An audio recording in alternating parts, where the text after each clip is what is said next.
2 de febrero de 1943. Las últimas transmisiones de radio alemanas desde Stalingrado quedaron en silencio. 300.000 hombres del Sexto Ejército estaban muertos o capturados. En Berlín, en los cuarteles generales dispersos por el frente oriental, los generales alemanes absorbieron la magnitud del desastre. El ejército alemán más grande jamás cercado, destruido. Una catástrofe, ciertamente un punto de inflexión quizás, pero en el frío cálculo de la planificación militar, muchos asumieron que esto marcaba una pausa.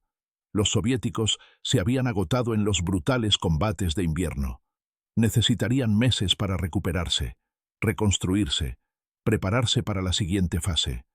El Ejército Rojo atacó 6 días después.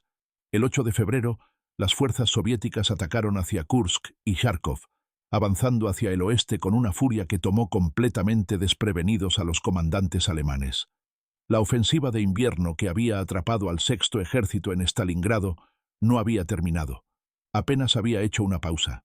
Mientras los oficiales del Estado Mayor alemán aún procesaban los informes de bajas del Volga, los ejércitos de tanques soviéticos ya corrían a través de la estepa cubierta de nieve, explotando brechas abiertas por la operación de Stalingrado.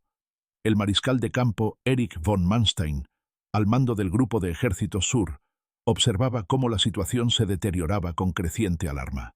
Las fuerzas soviéticas avanzaban entre 30 y 40 millas por día en algunos sectores.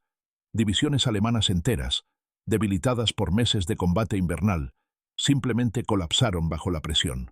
Manstein había visto ofensivas rusas antes, pero esto era diferente. La coordinación, la escala, la implacabilidad. El coronel Reinhard Gehlen, jefe de inteligencia militar alemana para el Frente Oriental, compiló los números y eran asombrosos. Fuerzas soviéticas que acababan de completar el cerco de Stalingrado ya estaban comprometidas en nuevas operaciones a cientos de millas de distancia.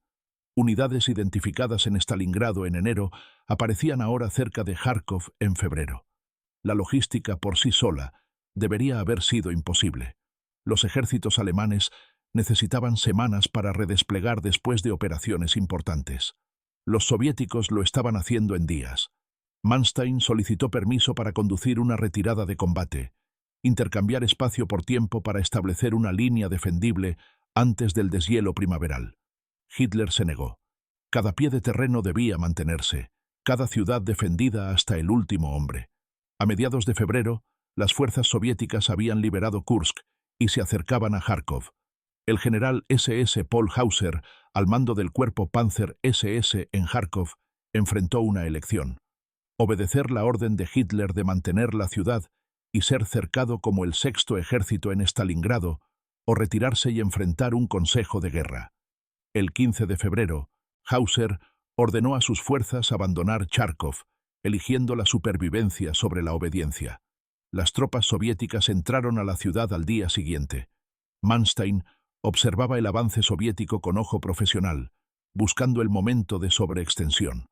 A finales de febrero, lanzó una contraofensiva con sus reservas Panzer, golpeando las cabezas de lanza soviéticas sobreextendidas.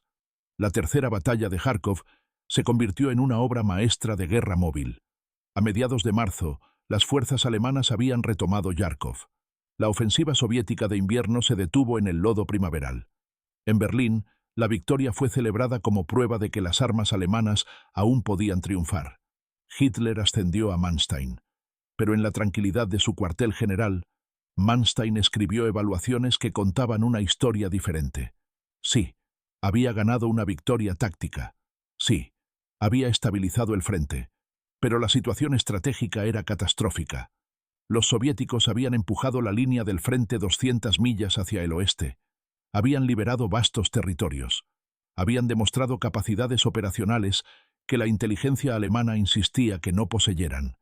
Y lo más inquietante de todo, lo habían hecho inmediatamente después de Stalingrado, sin la pausa que toda teoría militar decía que necesitaban. Los oficiales de inteligencia de Manstein compilaron los datos de la campaña de invierno. Las fuerzas soviéticas habían comprometido 160 divisiones a las ofensivas post-Stalingrado. ¿160? ¿De dónde habían venido? Estas no eran las mismas unidades. Estas eran divisiones frescas, completamente equipadas, que habían aparecido como de la nada. O la inteligencia alemana había fallado completamente en detectar reservas soviéticas masivas, o las capacidades de producción y movilización soviéticas estaban mucho más allá de cualquier estimación previa. La verdad era ambas. En abril de 1943, los generales alemanes comenzaron a recibir informes de inteligencia que desafiaban fundamentalmente su comprensión de las capacidades soviéticas. Heinz Guderian, el pionero Panzer recién nombrado inspector general de tropas Panzer, revisó las estimaciones de producción con creciente incredulidad. La producción de tanques soviéticos en 1942 había excedido 20.000 vehículos. 20.000. La producción alemana ese mismo año había sido menos de 10.000. La proporción era 2-1, y se estaba ampliando. El alto mando alemán planeó la Operación Ciudadela para el verano de 1943. El objetivo era cortar el saliente de Kursk, cercar las fuerzas defensoras y restaurar la iniciativa estratégica alemana. Sería la última ofensiva alemana importante en el este. Hitler retrasó la ofensiva repetidamente, esperando más tanques nuevos, más preparación, más certeza de éxito. El retraso fue fatal. La inteligencia soviética supo sobre Ciudadela casi desde el momento en que comenzó la planificación alemana. Stalin y sus generales, Zhukov y Vasilevsky, tomaron una decisión que habría sido impensable 2 años antes. Dejarían que los alemanes atacaran, prepararían defensas en profundidad, absorberían el asalto alemán y luego lanzarían contraofensivas que destruirían el poder ofensivo alemán para siempre. El saliente de Kursk se convirtió en la posición más fuertemente fortificada de la historia militar. Los ingenieros soviéticos construyeron 8 cinturones defensivos, algunas posiciones de 50 millas de profundidad. Colocaron más de 1 millón de minas, cavaron miles de millas de trincheras, construyeron búnkeres de concreto, posicionaron cañones antitanque en campos de fuego superpuestos y reunieron reservas masivas, ejércitos de tanques, ejércitos de infantería, frentes enteros mantenidos alejados de las defensas iniciales, esperando contraatacar una vez que la ofensiva alemana se agotara. La Operación Ciudadela comenzó el 5 de julio de 1943. En horas, los comandantes alemanes se dieron cuenta de que algo estaba catastróficamente mal. Los soviéticos no estaban sorprendidos. Sabían exactamente dónde y cuándo vendría el ataque. La batalla de Kursk se convirtió en una pesadilla de desgaste. Las divisiones Panzer alemanas que esperaban abrirse paso en horas se encontraron avanzando yardas a la vez, sufriendo pérdidas devastadoras por ganancias mínimas.